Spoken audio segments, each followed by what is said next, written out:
আসসালামু আলাইকুম। সবার উপর শান্তি বর্ষিত হোক। আমি ডক্টর আব্দুল্লাহ আল মামুন। আজকে তোমাদের সামনে যে বিষয় নিয়ে আমি আলোচনা করব সেটা হলো উদ্ভিদ বিজ্ঞানের ষষ্ঠ অধ্যায় টেরিডোফাইটা নিয়ে আমি আলোচনা করব। টেরিডোফাইটা, দেখো টেরিডোফাইটা নিয়ে আমি আলোচনা করব। টেরিডোফাইটাকে ফার্নবর্গীয় উদ্ভিদ বলা হয়। দেখো প্রথমে টেরিডোফাইটা টেরিডোফাইটা টেরিডোফাইটা দুইটা শব্দ থেকে এসেছে। টেরিডোফাইটা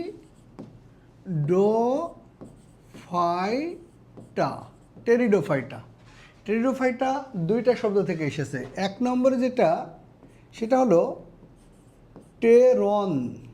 টেরন শব্দের অর্থ হলো ডানা, আর ফাইটা শব্দের অর্থ হলো উদ্ভিদ। তাহলে এদের পাতাগুলো অনেকটা ডানার মতো, দুই পাশে ডানার মতো, যার কারণে এদেরকে ডানাযুক্ত উদ্ভিদ অথবা ফার্নবর্গীয় উদ্ভিদ বলা হয়। এই টেরিডোফাইটার মোট বৈশিষ্ট্য অনেকগুলো আছে, কিন্তু আমাদের যে বৈশিষ্ট্যগুলো জানতেই হবে। দেখো তাহলে টেরিডোফাইটা থেকে আমাদের যে বৈশিষ্ট্যগুলো জানতে হবে, দেখো এইটা টেরিডোফাইটার একটা উদ্ভিদ যেটার নাম হলো টেরিস। দেখো এইটার ক্ষেত্রে দেখো প্রথমে যেটা আছে সেটা হলো এক নম্বরে আছে হলো মূল, দ্বিতীয় নম্বরে হলো কাণ্ড, আর এগুলো হলো পাতা। তাহলে প্রথম যে কথাটা আমরা বলতে পারি সেটা হলো টেরিডোফাইটা উদ্ভিদগুলোকে মূল, কাণ্ড ও পাতায় বিভক্ত করা যায়। এক নম্বর গেল, মূল, কাণ্ড, পাতা কি করা যায়? বিভক্ত করা যায়। আর যে সকল উদ্ভিদের মূল, কাণ্ড, পাতায় বিভক্ত করা যায়, তোমাকে মনে রাখতে হবে তাদের মূল থেকে খাদ্যগুলো নিয়ে পাতা পর্যন্ত পরিবহন করতে হয়। অর্থাৎ এদের দ্বিতীয় নম্বরে ভাস্কুলার টিস্যু থাকতেই হবে। আর তোমরা জানো যে ভাস্কুলার টিস্যু মানে হলো পরিবহন টিস্যু। অর্থাৎ এদের ক্ষেত্রে দুইটা টিস্যু থাকতে হবে, একটা হলো জাইলেম আর একটা হলো ফ্লোয়েম। এই দুইটা টিস্যু থাকবে, কারণ এদের মূল থেকে পাতা পর্যন্ত, কাণ্ডসহ পাতা পর্যন্ত পরিবহন করতে হয় পানি এবং খনিজ লবণ। তাহলে এরপরে দেখো এদের যে পাতাগুলো সেগুলো হলো সবুজ। তাহলে সবুজ যদি হয় তাহলে আমরা কয়েকটা বৈশিষ্ট্য একসাথে বলতে পারি। সেটা হলো এক নম্বরে সবুজ, তাহলে ক্লোরোপ্লাস্ট আছে। ক্লোরোপ্লাস্ট থাকলে তারা সালোক সংশ্লেষণ করতে পারে, আর তারা যেটা হয় সেটা হলো স্বভোজী, অর্থাৎ তারা নিজের খাদ্য নিজে উৎপাদন করতে পারে, খাদ্যের উপরে অন্য কারোর উপরে নির্ভরশীল নয়। এবং এটার ক্ষেত্রে কোনো প্রকার কোনো পুষ্প সৃষ্টি হয় না, অর্থাৎ এদের কখনো ফুল সৃষ্টি হয় না। আর যাদের ফুল সৃষ্টি হয় না তাদের কখনোই বীজ সৃষ্টি হয় না, অর্থাৎ এরা অপুষ্পক, অবীজী উদ্ভিদ। এটা মনে রাখতে হবে। দেখো এদের সমস্ত দেহটাকে বলা হয় স্পোরোফাইট। কি বলা হয়? স্পোরোফাইট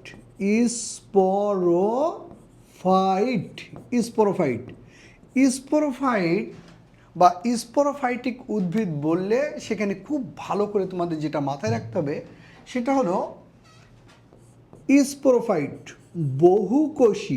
বহুকোষী ডিপ্লয়েড প্রকৃতির, অর্থাৎ যাদের কোষের মধ্যে প্রত্যেকটা কোষের মধ্যে 2 সেট ক্রোমোজোম থাকবে। 2 সেট ক্রোমোসোম থাকবে। অর্থাৎ যে সকল কোষের মধ্যে 2 সেট ক্রোমোজোম থাকে তাদেরকে বলা হয় ডিপ্লয়েড কোষ। অর্থাৎ এদের দেহটা সম্পূর্ণটাই স্পোরোফাইটিক অর্থাৎ বহুকোষী ডিপ্লয়েড প্রকৃতির। এবং এদের ক্ষেত্রে যে শুক্রাণু এবং ডিম্বাণু উৎপন্ন হয়, শুক্রাণু আরেকটা কি, শুক্রাণু আরেকটা হলো ডিম্বাণু। এদের ক্ষেত্রে যে একটি শুক্রাণু এবং এদের ক্ষেত্রে যে শুক্রাণু এবং ডিম্বাণু উৎপন্ন হয় সেগুলো যখন জাইগট গঠন করে, কি গঠন করে, জাইগট গঠন করে। আর এদের জাইগটটা মাইটোসিস প্রক্রিয়ায় বিভাজিত হয়, অর্থাৎ এদের ক্ষেত্রে ভ্রূণ সৃষ্টি হয়। এদের ক্ষেত্রে কিসের সৃষ্টি হবে, ভ্রূণের সৃষ্টি হয়। জাইগট কিসের সৃষ্টি হয়, ভ্রূণের সৃষ্টি হয়। এদের জননাঙ্গ বহুকোষী এবং জননাঙ্গের চতুর্দিকে বন্ধা কোষের আবরণ থাকে। তাহলে এদের যে জনন অঙ্গ সেটা কি, বহুকোষী, এবং এর চতুর্দিকে কি থাকবে, বন্ধা কোষের অনেকগুলো আবরণ থাকবে যেগুলো প্রজননে সক্ষম নয়। এবং এদের ক্ষেত্রে যেটা শুক্রাণু উৎপন্ন হবে, এদের ক্ষেত্রে যে শুক্রাণুটা উৎপন্ন হবে সেই শুক্রাণুটা হবে হলো সচল এবং ফ্ল্যাজেলাযুক্ত, কিন্তু ডিম্বাণু যেটা উৎপন্ন হবে সেটা হলো নিশ্চল এবং ফ্ল্যাজেলাবিহীন। অর্থাৎ এদের শুক্রাণু যেটা উৎপন্ন হবে এই শুক্রাণু ফ্ল্যাজেলাযুক্ত, ফ্ল্যাজেলাযুক্ত। আর ফ্ল্যাজেলাযুক্ত এবং সচল। আর ডিম্বাণু কেমন, নিশ্চল, কারণ এদের কি থাকে না, কোনো ফ্ল্যাজেলা থাকে না। আর এদের এই জননটাকে বলা হয় উগ্যামাস প্রকৃতির। কি বলা হয়, উগ্যামাস প্রকৃতির। তোমরা জানো যে শুক্রাণু যখন চলাচল করতে পারে কিন্তু ডিম্বাণু চলাচল করতে পারে না, এই জননটাকে বলা হয় উগ্যামাস। কি বলা হয়, উগ্যামাস। তাহলে এদের জনন কোন প্রকৃতির হবে, উগ্যামাস। এবং এদের জীবনচক্রে সুস্পষ্ট যৌনক্রম বিদ্যমান, কিন্তু এদের যৌনক্রমটাকে বলা হয় হেটারোমরফিক যৌনক্রম, কারণ এদের হ্যাপ্লয়েড দশা এবং ডিপ্লয়েড দশার সময়কালটা অসমান হয়ে থাকে, এই জন্য এটাকে বলা হয় হেটারোমরফিক যৌনক্রম। দেখো আমি আর একবার বললে ইনশাল্লাহ তোমাদের হয়ে যাবে। প্রথম যে কথাটা, টেরিডোফাইটা উদ্ভিদের বৈশিষ্ট্য হলো এদেরকে মূল কাণ্ড পাতায় বিভক্ত করা যায়, অর্থাৎ এদের ভাস্কুলার টিস্যু বিদ্যমান, অর্থাৎ জাইলেম এবং ফ্লেম টিস্যু বিদ্যমান। এরা সবুজ সালোক সংশ্লেষণকারী স্বভোজী অপুষ্পক অবীজী উদ্ভিদ। এদের সমস্ত দেহটা স্পোরোফাইটিক অর্থাৎ বহুকোষী ডিপ্লয়েড প্রকৃতির। এবং এদের ক্ষেত্রে জনন কোষের চতুর্দিকে বন্ধা কোষের আবরণ থাকে। এবং এদের শুক্রাণু এবং ডিম্বাণুর মধ্যে কিছুটা পার্থক্য আছে। দেখো শুক্রাণু ফ্ল্যাজেলাযুক্ত কিন্তু ডিম্বাণু কেমন, ফ্ল্যাজেলাবিহীন, নিশ্চল। যারা যে জনন প্রক্রিয়ায় শুক্রাণু চলতে পারে কিন্তু ডিম্বাণু চলাচল করতে পারে না সেটাকে বলা হয় তোমার উগ্যামাস জনন। এবং এদের পুরুষ জননাঙ্গকে বলা হয় অ্যান্থেরিডিয়াম, আর স্ত্রী জননাঙ্গকে বলা হয় আর্কিগোনিয়াম। এবং এদের পরবর্তীতে কিসের সৃষ্টি হয়, ভ্রূণ সৃষ্টি হয়। অর্থাৎ জাইগটটা কোন প্রকারে বিভাজিত হয়, মাইটোসিস প্রক্রিয়ায় বিভাজিত হয়ে ভ্রূণ সৃষ্টি হয়। এবং এদের জীবনচক্রে হেটারোমরফিক যৌনক্রম বিদ্যমান। খেয়াল করো, এর পরেরটা তোমাদের যেটা আছে সেটা হলো টেরিস উদ্ভিদ। টেরিস উদ্ভিদের ক্ষেত্রে আমাদের একটা চিত্র অঙ্কন করতে হবে। এই চিত্র দিয়ে আমাদের সকল কিছু বুঝতে পারতে হবে।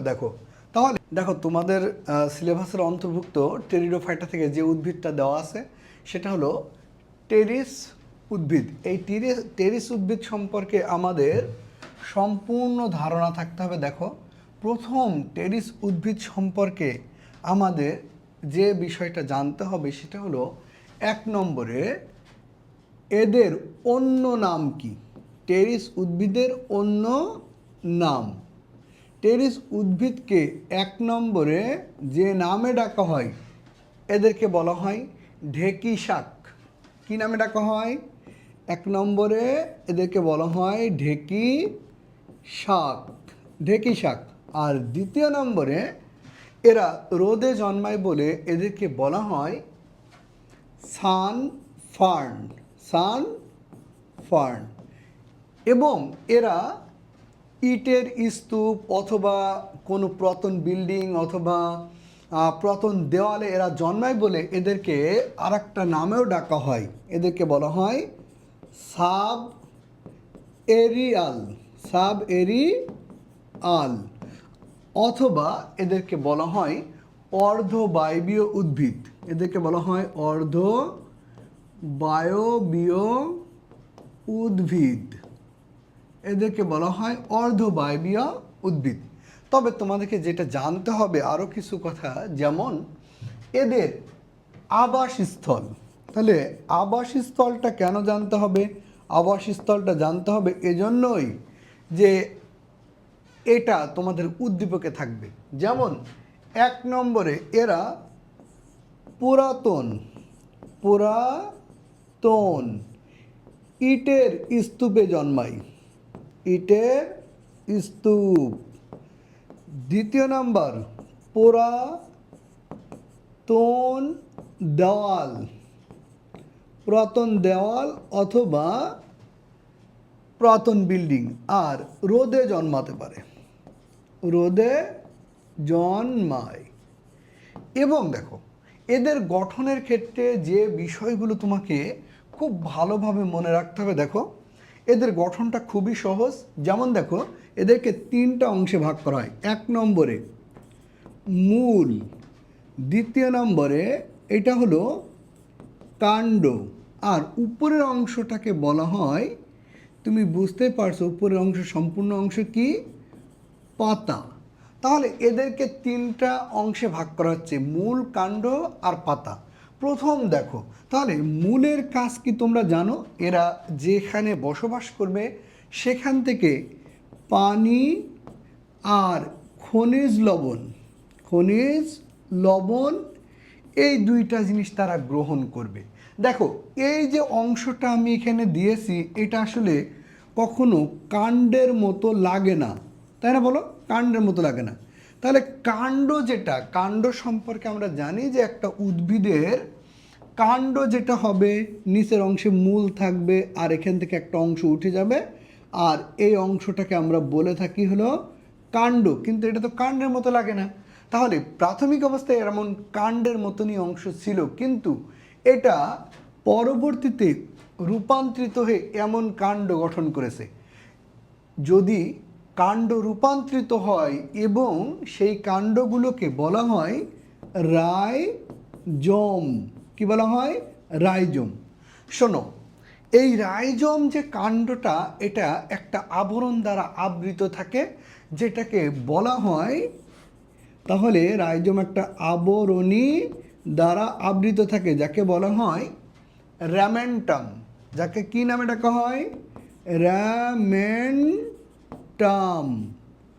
অথবা বাংলায় বলা হয় শল্কপত্র। এটা একটু মনে রাখতে হবে। দেখো এর উপরে অংশ কি? পাতা।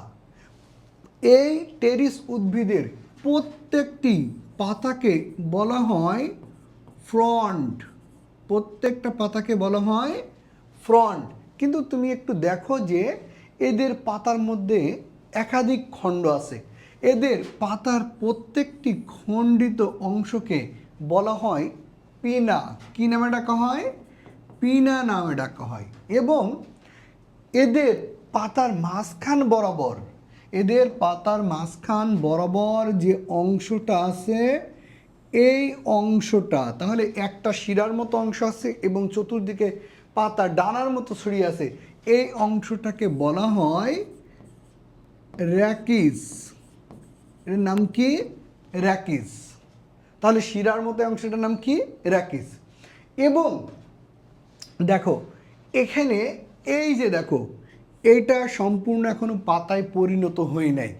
তাহলে কচি অবস্থায় এদের শিরা সহ পাতা কুণ্ডলিত থাকে, যেটাকে বলা হয় সারসিনেট ভার্নেশন। ভার্নেশন। তাহলে এই কচি পাতা সহ শিরাটা প্রাথমিক অবস্থায় কুণ্ডলিত থাকে, আর এটাকে বলা হয় সারসিনেট ভার্নেশন। এবং এদের পাতা চির সবুজ। এদের পাতা কেমন? চির সবুজ। তোমরা জানো যে নারিকেল গাছের পাতা এবং খেজুর গাছের পাতা এরা চির সবুজ হয়, যতদিন বেঁচে থাকবে এদের পাতা সবুজ থাকবে। অর্থাৎ টেরিস উদ্ভিদের পাতা চির সবুজ। এর মধ্যে কী আছে? ক্লোরোফিল অণু আছে এবং সালোক সংশ্লেষণ প্রক্রিয়ায় অংশগ্রহণ করতে পারে এবং নিজের খাদ্য নিজে উৎপাদন করতে পারে। দেখো আমি আরেকবার বলি, ইনশাল্লাহ হয়ে যাবে। দেখো টেরিস উদ্ভিদের গঠন। টেরিস উদ্ভিদের গঠনের ক্ষেত্রে প্রথম যে কথাটা, এদেরকে মূল কাণ্ড পাতায় বিভক্ত করা যায়। মূল যে কোনো বস্তুর সাথে লেগে থাকতে সাহায্য করে এবং সেই জায়গা থেকে পানি এবং খনিজ লবণ গ্রহণ করতে সাহায্য করে। কাণ্ড রূপান্তরিত হয় যেটাকে বলা হয় রাইজোম, একটা আবরণ দ্বারা আবৃত থাকে যেটাকে বলা হয় র্যামেন্টাম, এবং এদের প্রত্যেকটা পাতাকে বলা হয় ফ্রন্ট, এবং ফ্রন্ট বা পাতার খণ্ডগুলোকে বলা হয় পিনা, আর এই পাতার মাঝখানে যে শিরাটা আছে তাকে বলা হয় র্যাকিস।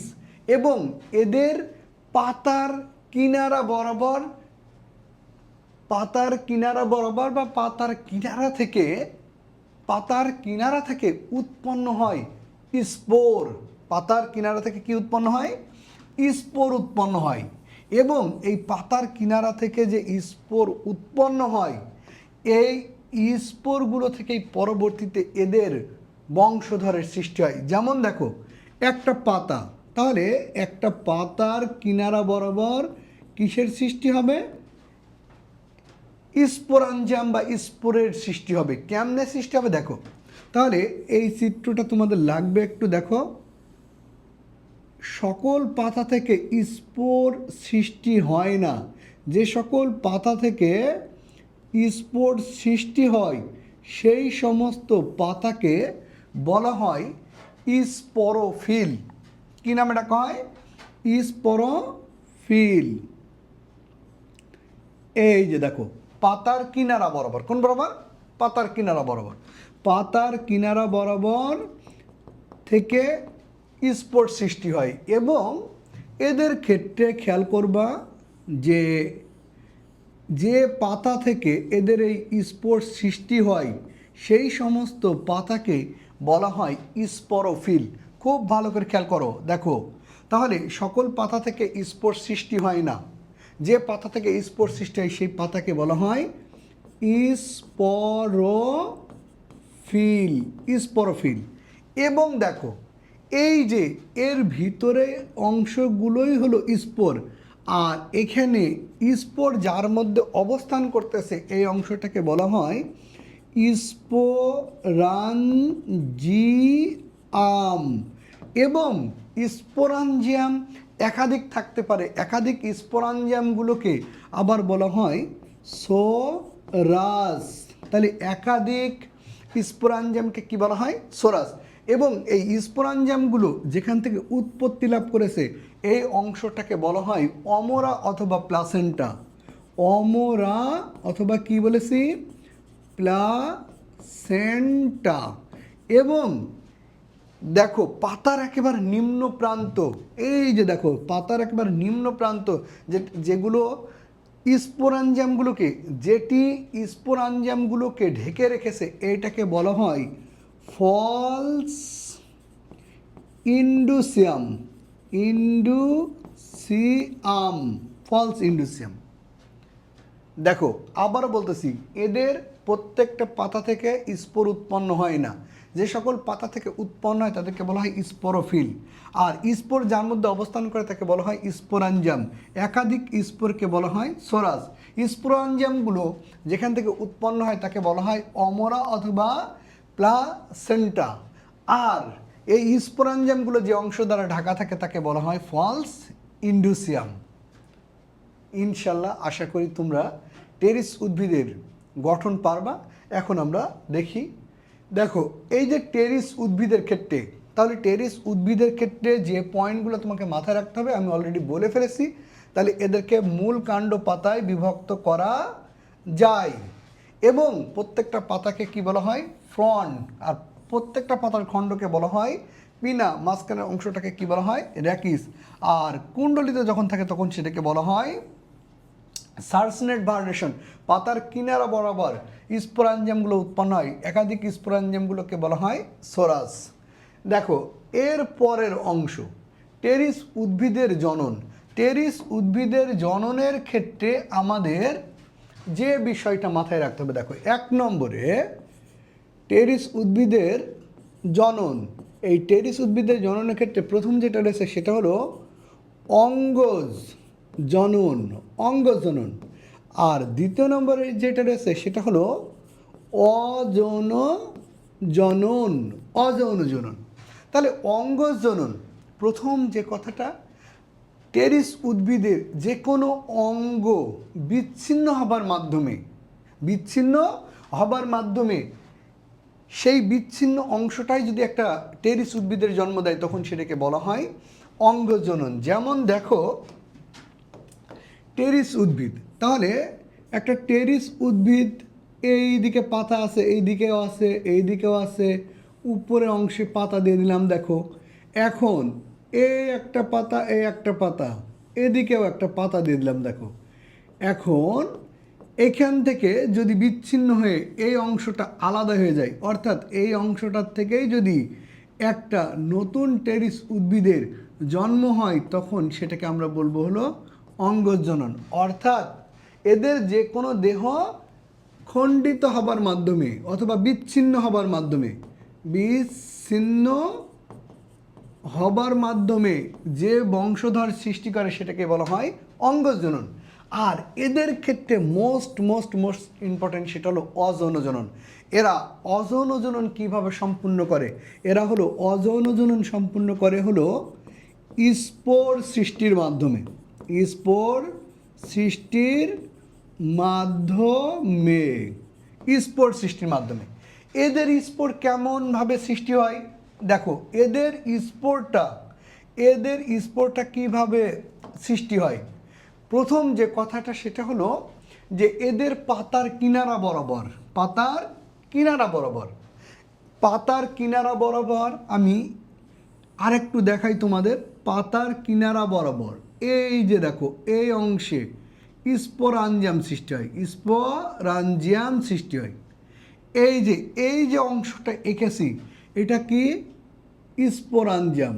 এই স্পোরাঞ্জিয়ামের মধ্যে থাকে হলো স্পোর মাতৃকোষ, যা পরবর্তীতে বিভাজিত হয়ে এখান থেকেই কিসের সৃষ্টি হয়? স্পোরের সৃষ্টি হয়। কিন্তু এই স্পোরাঞ্জিয়ামের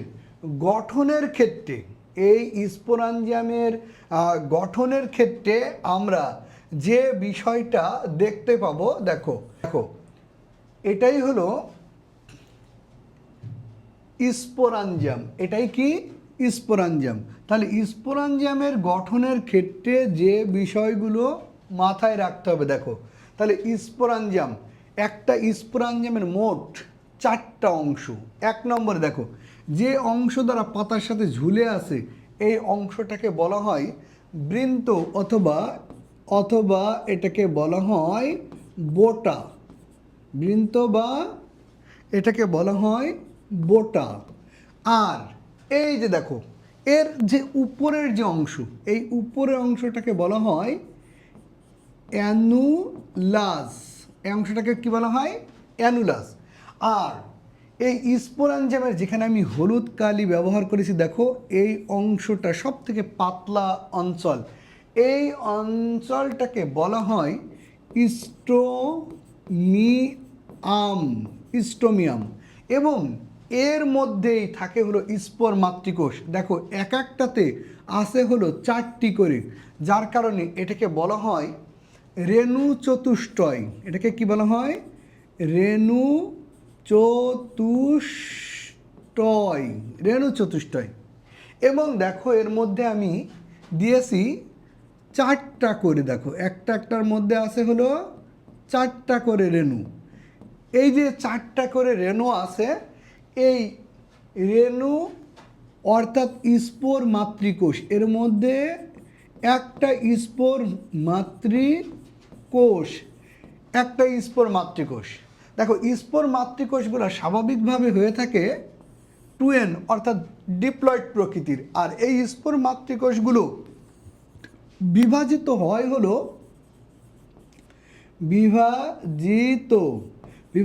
হয় হলো মিওসিস প্রক্রিয়ায়। কোন প্রক্রিয়ায়? মিওসিস সিস প্রক্রিয়ায়। আর মিয়োসিস প্রক্রিয়ায় কোষ বিভাজিত হলে তোমরা জানো যে একটা কোষ থেকে উৎপন্ন হয় 4টা কোষ, এবং অপত্য কোষের ক্রোমোজোম সংখ্যা মাতৃকোষের ক্রোমোজোম সংখ্যার অর্ধেক হয়ে যায়। আগে ছিল কে দেখো 2n, এখন কি হয়েছে n, অর্থাৎ অপত্য কোষের ক্রোমোজোম সংখ্যা মাতৃকোষের ক্রোমোজোম সংখ্যার অর্ধেক হয়ে যায়। আর এভাবে এখান থেকে স্পোর উৎপন্ন হতে থাকে। তাহলে দেখো যে মিয়োসিস কোষ বিভাজনের মাধ্যমে একটি কোষ থেকে উৎপন্ন হলো 4টি কোষ, কিন্তু এর মধ্যে স্পোর মাতৃকোষ থাকে হলো 16টি। তাহলে 16টির থেকে উৎপন্ন হতে পারবে স্পোর, মোট উৎপন্ন হতে পারবে স্পোর 64টি, কারণ একটা থেকে কয়টা করে উৎপন্ন হয়, 4টা করে উৎপন্ন হয়। যখন এই স্পোরাঞ্জামের ভিতরে স্পোরগুলো পরিপক্কতা অর্জন করবে তখন স্টোমিয়ামের অংশ, কোন অংশটা, স্টোমিয়ামের অংশ। দেখো আমি আর একটা চিত্র অঙ্কন করলে তুমি আরও ভালো করে বুঝতে পারবে। দেখো তাহলে যখন স্পোরগুলো পরিপক্কতা অর্জন করবে তখন এই যে স্টোমিয়াম যে অংশটা, এই স্টোমিয়ামের অংশটা ভেঙে যাবে, এবং স্টোমিয়ামের অংশটা ভেঙে যাওয়ার পরে এখান থেকে এই অংশ দিয়ে স্পোরগুলো সব বের হবে, এবং স্পোরগুলো বের হওয়ার পরে উপযুক্ত পরিবেশে এটা পতিত হলে সেখান থেকে নতুন একটা উদ্ভিদের জন্ম দিবে, অর্থাৎ এগুলো সব স্পোর। আর এই স্পোরগুলো উপযুক্ত পরিবেশে পতিত হয়ে নতুন যে উদ্ভিদের জন্ম দেয় সেটাকে বলা হয় গ্যামিটোফাইটিক উদ্ভিদ। গ্যামিটোফাইটিক উদ্ভিদ, এটাকে বলা হয় গ্যামিটোফাইটিক উদ্ভিদ। অর্থাৎ এরা বহুকোষী, কিন্তু কি কোষ বিশিষ্ট, হ্যাপ্লয়েড কোষ বিশিষ্ট। দেখো আমি আরেকবার বলে ইনশাল্লাহ হয়ে যাবে। এদের অযৌনজননের মূল উপাদান হলো স্পোর অথবা কি রেণু। এদের পাতার কিনারা বরাবর স্পোরাঞ্জাম সৃষ্টি হয়। একটা স্পোরাঞ্জামের মোট অংশ হলো 4টি। 1 নম্বরে বৃন্ত বা বোটা, এবং উপরের অংশটাকে বলা হয় অ্যানুলাস। আর ভিতরের যে রেণুগুলো থাকে, এই রেণুগুলো 4টা করে থাকে বলে এটাকে বলা হয় রেণু চতুষ্টয়, এবং এর সাইডের যে পাতলা অংশ সেটাকে বলা হয় স্টোমিয়াম। যখন স্পোরগুলো পরিপক্কতা অর্জন করে তখন এই স্টোমিয়াম অংশ ভেঙে যায় এবং এর মধ্য দিয়ে স্পোরগুলো বের হয়ে আসে। আর স্পোরগুলো সব হ্যাপ্লয়েড প্রকৃতির হয়ে থাকে। আর এই স্পোরগুলো থেকে যে উদ্ভিদের সৃষ্টি হয় সেটাকে বলা হয় গ্যামিটোফাইটিক উদ্ভিদ, অথবা এটাকে বলা হয় প্রোথ্যালাস উদ্ভিদ, অথবা এটাকে বলা হয় উভলিঙ্গ উদ্ভিদ। এটা একটু মাথায় রাখবা। দেখো এর পরের অংশ যেটা, সেটা হলো গ্যামিটোফাইটিক উদ্ভিদের গঠন। তাহলে তুমি দেখেছো যে একটা অংশ থেকে, এইভাবে একটা অংশ থেকে তার স্পোরগুলো বের হলো। স্পোরগুলো কি হলো, বের হলো। এই যে দেখো এখান থেকে কি স্পোরগুলো বের হলো। স্পোরগুলো বের হওয়ার পরে এই স্পোরগুলো উপযুক্ত পরিবেশে পতিত হলে যে উদ্ভিদটার সৃষ্টি হয় সেটাকে বলা হয় গ্যামিটোফাইটিক উদ্ভিদ। তোমাদের বইতে যেটা দেওয়া আছে গ্যামিটোফাইটিক উদ্ভিদ সম্পর্কে, গ্যামিটোফাইট দেখতে আমাদের মানুষের হৃৎপিণ্ডের আকৃতি। দেখো তাহলে আমার সাথে সাথে তোমরা এই গ্যামিটোফাইটিক উদ্ভিদের একটা চিত্র অঙ্কন করে ফেলো। এই যে দেখো, এইটাই হলো আমাদের গ্যামিটোফাইটিক উদ্ভিদ। এটা হৃৎপিণ্ডের মতো, কারণ হলো আমাদের হৃৎপিণ্ডের নিচের যে অংশ, ওই অংশটা সরু হয়ে থাকে এবং উপরের অংশটা প্রশস্ত হয়ে থাকে। এবং এই গ্যামিটোফাইটিক উদ্ভিদের মধ্যে আরও অনেক অংশ আছে। যেমন দেখো এখানে তুমি মূলের মতো কিছু অংশ দেখতে পারছো, এটা মূলের মতো অংশ। এবং এর উপরের অংশে, এর যে উপরের অংশ, এর উপরের অংশে থাকে হলো পুরুষ জননাঙ্গ, যেগুলোকে বলা হয়, তোমরা জানো যে অ্যান্থেরিডিয়াম। কি বলা হয়, অ্যান্থেরিডিয়াম। এবং এদের উপরের অংশে এই খাঁজের চতুর্পাশে থাকে হলো তোমার স্ত্রী জনন অঙ্গ, যেগুলোকে বলা হয় আর্কিগোনিয়াম। তাহলে এটা কি? Archegonium, archegonium. তাহলে এটা, এগুলো সব আর্কিগোনিয়াম।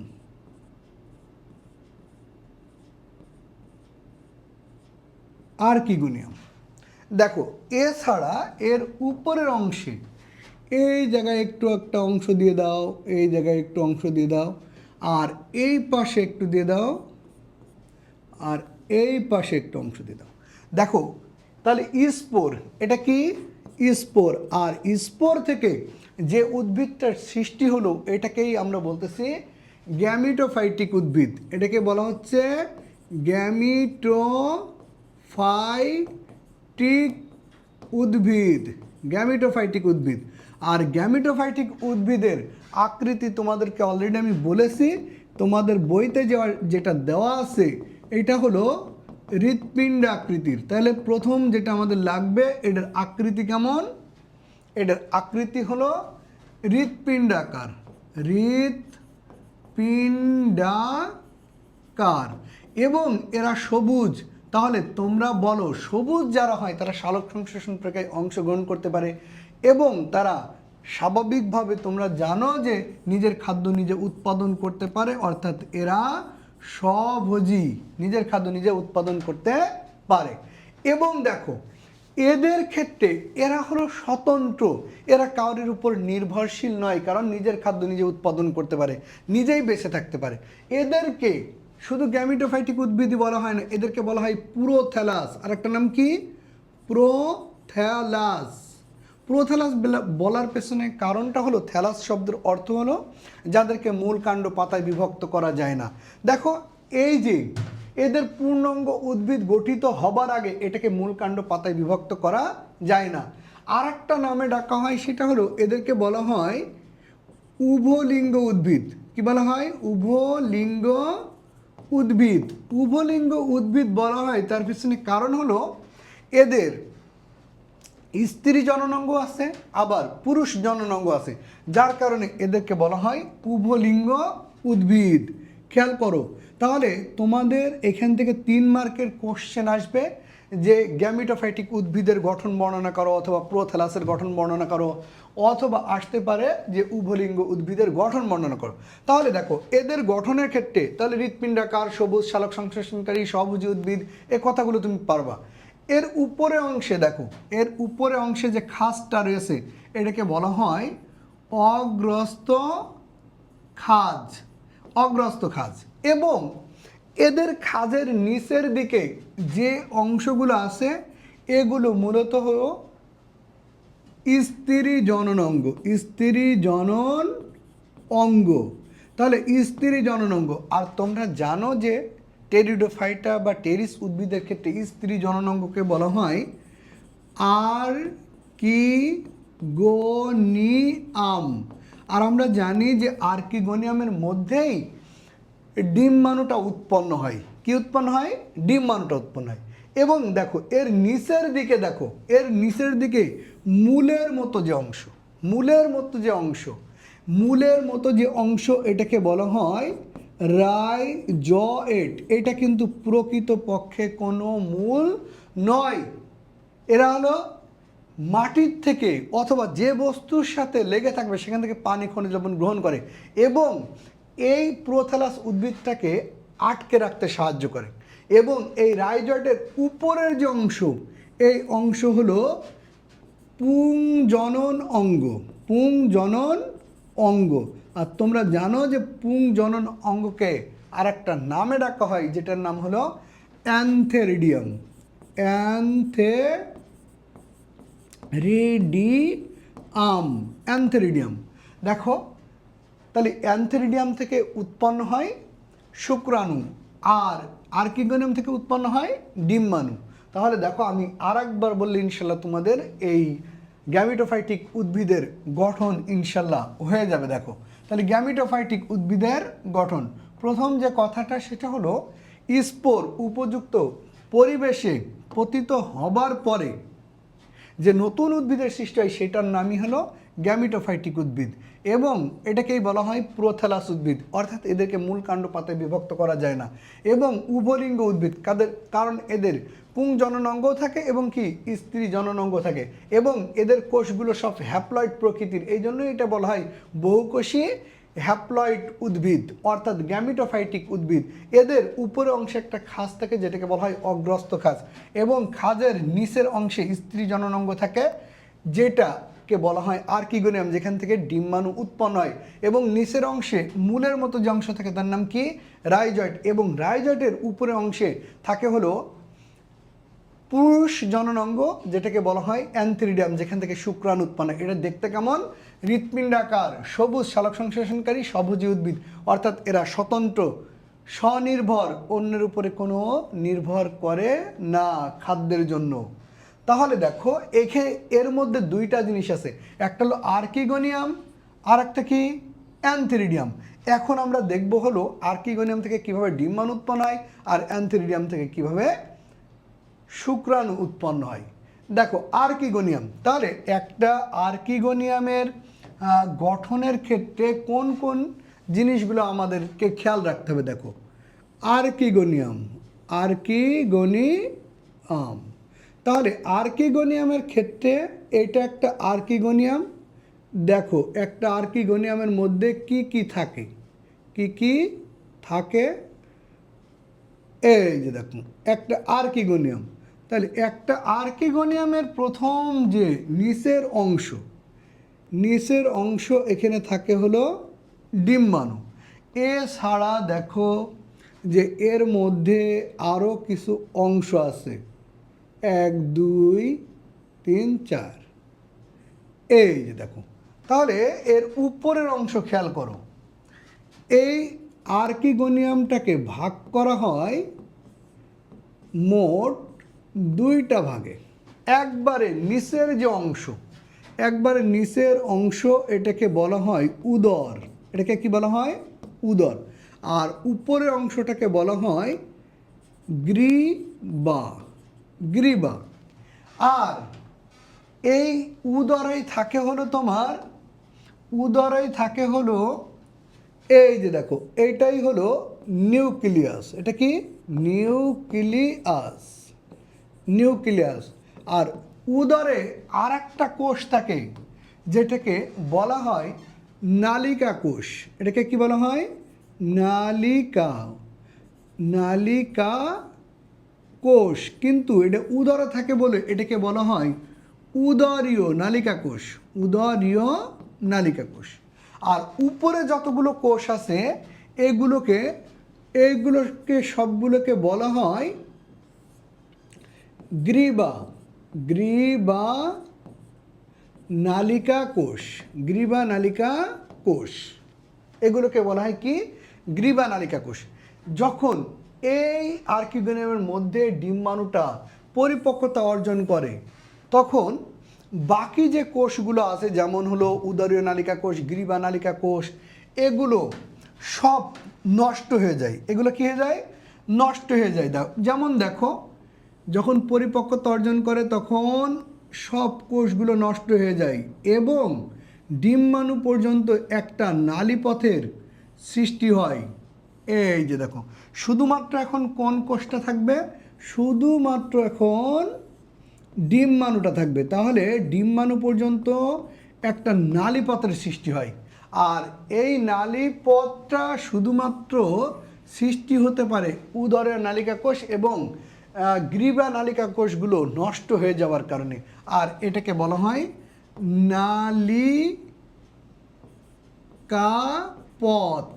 নালিকাপথ। এবং দেখো এখন আমাদের যেটা শিখতে হবে সেটা হলো অ্যান্থেরিডিয়াম। তাহলে দেখো আর্কিগোনিয়াম থেকে উৎপন্ন হলো ডিম্বাণু। এখন আমরা দেখব যে অ্যান্থেরিডিয়াম থেকে কিভাবে শুক্রাণু উৎপন্ন হয়। দেখো এই যে দেখো, এইটাই হলো অ্যান্থেরিডিয়াম। আর এই অ্যান্থেরিডিয়ামের মধ্যে থাকে হলো শুক্রাণু মাতৃকোষ, আর যেখান থেকে উৎপন্ন হয় হলো শুক্রাণু। কি উৎপন্ন হয়? শুক্রাণু উৎপন্ন হয় এবং এইগুলো মূলত এখান থেকে উৎপন্ন হবে শুক্রাণু। আর এদের শুক্রাণুটা দেখতে কেমন? এদের শুক্রাণুটা দেখতে হলো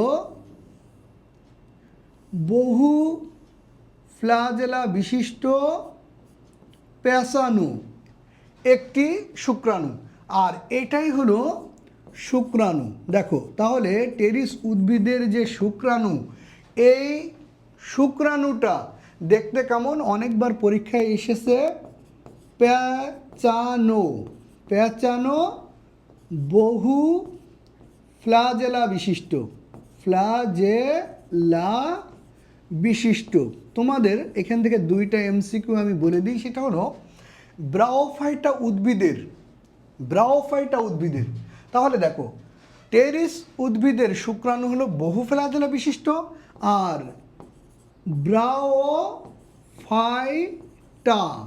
ব্রাওফাইটা উদ্ভিদের শুক্রাণু হলো দ্বিফ্ল্যাজেলা বিশিষ্ট,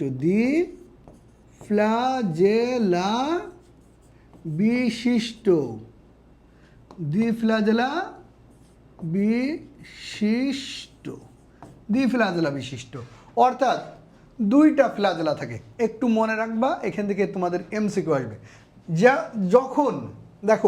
যখন শুক্রাণুগুলো অ্যান্থ্রিডিয়ামের মধ্যে পরিপক্কতা অর্জন করে তখন শুক্রাণুগুলো বের হয়ে আসে এবং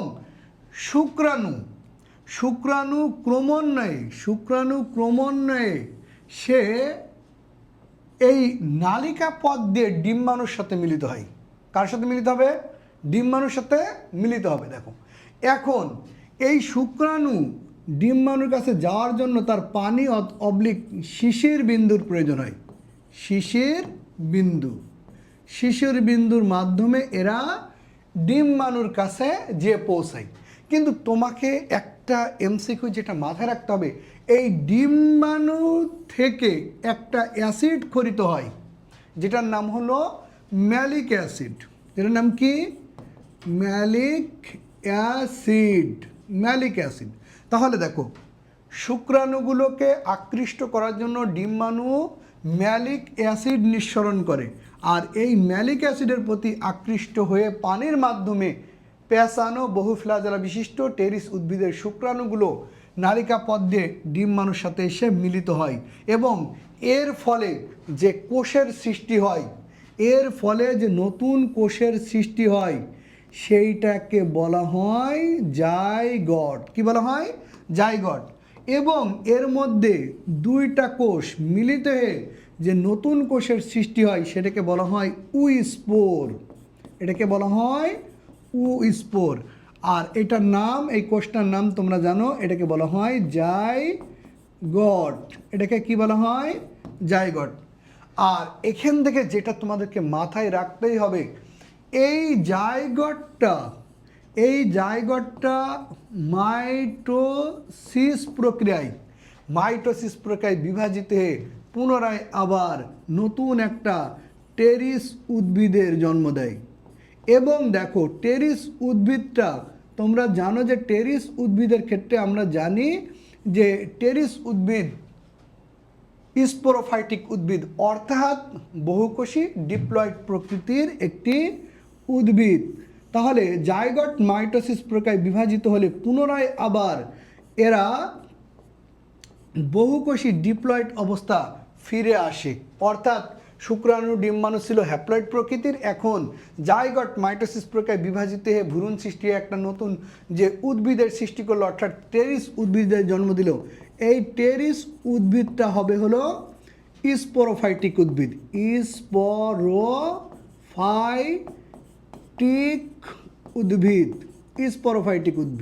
তাহলে দেখো আমি আরেকবার বললে ইনশাল্লাহ তোমাদের হয়ে যাবে আশা করি। প্রথম কথা হলো আর্কিগোনিয়ামকে দুইটা ভাগে ভাগ করে, একটা উদর আর একটা কি গ্রীবা। উদরের মধ্যে আছে ডিম্বাণু এবং নালিকা কোষ, আর উপরে যে কোষগুলো আছে সেগুলোকে বলা হয় গ্রীবা নালিকা কোষ। এবং ডিম্বাণু যখন পরিপক্কতা অর্জন করে তখন উদরীয় নালিকা কোষ এবং গ্রীবা নালিকা কোষ এগুলো সম্পূর্ণরূপে নষ্ট হয়ে যায় এবং একটা নালীপথের সৃষ্টি হয়। যেটাকে বলা হয় নালিকা পথ। আর এই পথের মাধ্যমেই অ্যান্থেরিডিয়াম থেকে উৎপন্ন হওয়া শুক্রাণু এই পথেই ডিম্বাণুর সাথে যে মিলিত হয়, এবং তোমাদের একটা ইনফরমেশন বলেছি, ডিম্বাণু কর্তৃক ম্যালিক অ্যাসিড নিঃসৃত হয়, যেই ম্যালিক অ্যাসিডের প্রতি আকৃষ্ট হয়েই শুক্রাণুগুলো এই নালিকা পথ দিয়ে ডিম্বাণুর সাথে যে মিলিত হয়। কিন্তু মনে রাখবা, এই নালিকা পথ দিয়ে একাধিক নিউক্লিয়াস প্রবেশ করলেও শুধুমাত্র ডিম্বাণুকে নিষিক্ত করতে পারে একটি শুক্রাণু, এবং এর ফলে যে নতুন কোষের সৃষ্টি হয় তার নাম কি? জাইগট। আর জাইগটের নিউক্লিয়াসকে বলা হয় উইস্পোর। আর জাইগট মাইটোসিস প্রক্রিয়ায় বিভাজিত হয়ে পুনরায় আবার নতুন একটা স্পোরোফাইটিক উদ্ভিদের সৃষ্টি হয়। আর এভাবে এরা যৌন জননের মাধ্যমে বংশ বিস্তার করে থাকে। এরপরে তোমাদের যেটা আছে সেটা হলো ডিপ্লয়েড, অর্থাৎ স্পোরোফাইটিক পর্যায়। ডিপ্লয়েড বা স্পোরোফাইটিক পর্যায়। তুমি তো দেখলাই যে এদের শুক্রাণু ডিম্বাণু মিলিত হয়ে যে উদ্ভিদের সৃষ্টি করবে সেটাই হলো এই অংশটা, যেটা হলো তোমার ডিপ্লয়েড বা স্পোরোফাইটিক পর্যায়। এবং যৌনক্রম, তাহলে যৌনক্রম বিষয়টা তোমরা জানো যে যৌনক্রম শোনো, যৌনক্রম হলো যে সকল জীবের জীবনচক্রে দুইটা দশা আছে। যেমন দেখো, আমি একটা সার্কেল দিলাম, সার্কেল দিয়ে এটা একটা চিত্র অঙ্কন করলাম, আর একটা এইভাবে একটা চিত্র অঙ্কন করলাম। খেয়াল করো, এদের উপরে দিলাম হ্যাপ্লয়েড দশা,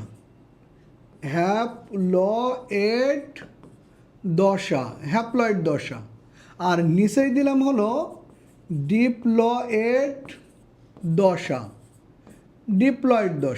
তাহলে উপরে কি দিয়েছি? হ্যাপ্লয়েড দশা, আর নিচেই দিয়েছি কি? ডিপ্লয়েড দশা। শোনো, যে সকল জীবের জীবনচক্রে হ্যাপ্লয়েড এবং ডিপ্লয়েড দশা উভয় উপস্থিত থাকে তাদেরকে বলা হয় যৌনক্রম। কিন্তু যৌনক্রম আবার দুই প্রকার। যৌনক্রম কত প্রকার? দুই প্রকার। একটা হলো হেটেরোমরফিক যৌনক্রম, আর একটা হলো ডিপ্লোবায়োন্টিক যৌনক্রম। দেখো, আমি দুইটা চিত্র এঁকেছি। এই যে এই পাশের যে চিত্রটা, এখানে হ্যাপ্লয়েড দশার সময়কাল উভয়, দেখো হ্যাপ্লয়েড এবং ডিপ্লয়েড দশার সময়কাল উভয় কেমন? সমান বা এটাকে বলা হয় একই। সমান বা কি? একই। আর যখন হ্যাপ্লয়েড দশার সময়কাল এবং ডিপ্লয়েড দশার সময়কাল একই হয়ে থাকে সেটাকে বলা হয় ডিপ্লোবায়োন্টিক যৌনক্রম। আর যখন হ্যাপ্লয়েড এবং ডিপ্লয়েড দশার সময়কাল ভিন্ন হয়ে থাকে তখন সেটাকে বলা হয় হেটারোমরফিক যৌনক্রম। তোমাদের এখান থেকে যেটা মনে রাখতে হবে সেটা হলো টেরিস উদ্ভিদের যে যৌনক্রম সেটা হলো হেটারোমরফিক যৌনক্রম। এই হেটারোমরফিক যৌনক্রম তোমাদেরকে বুঝতেই হবে। দেখো, যেমন প্রথমে তোমাদের হেটারোমরফিক যৌনক্রম এটা আসবে হলো 4 মার্কের জন্য আসবে। যেমন দেখো, তুমি জেনেছিলা তোমাকে এখানে বাছাই করতে হবে কোনগুলো হলো হ্যাপ্লয়েড দশা আর কোনগুলো ডিপ্লয়েড দশা। যেমন দেখো, এখানে দাগটা না আছে, দেখো এই যে দেখো এইভাবে দাগটা না আছে, উপরে অংশটা হলো হ্যাপ্লয়েড দশা। কি দশা এটা? এটা হলো হ্যাপ্লয়েড দশা। আর নিচের অংশ হলো ডিপ্লয়েড দশা। দেখো, এখন প্রথম যে কথাটা তোমরা জানো যে স্পোরাঞ্জিয়াম কোথার থেকে উৎপন্ন হয়? পাতার কিনারা। আমরা এটা না যাই, প্রথমে আমরা যাব হলো স্পোর।